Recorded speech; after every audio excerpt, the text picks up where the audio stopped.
I'm just letting you all know out there that pathology is one of the best courses I've ever done. I'm now doing it online and I come into campus once a week. I started this course because I went into our local pathologist to get my blood taken and there was no collectors there. They were very short on them. And a friend of mine is one of the managers down in Bendigo, and she said to me, why don't you go do the pathology course? As I turned around and explained to her, no, it's going to take me years, you know, I can't afford that sort of time.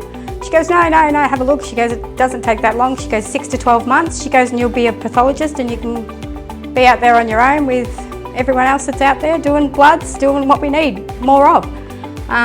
So yeah, I started this course. I love the fact of online. The teachers are always there if you need them. There's your assessments you do once a week for every unit. And then I come down, I actually travel. I travel 2.5 hours once a week to come down and do my in-class, which I've met so many people that I really are going to stay in contact with.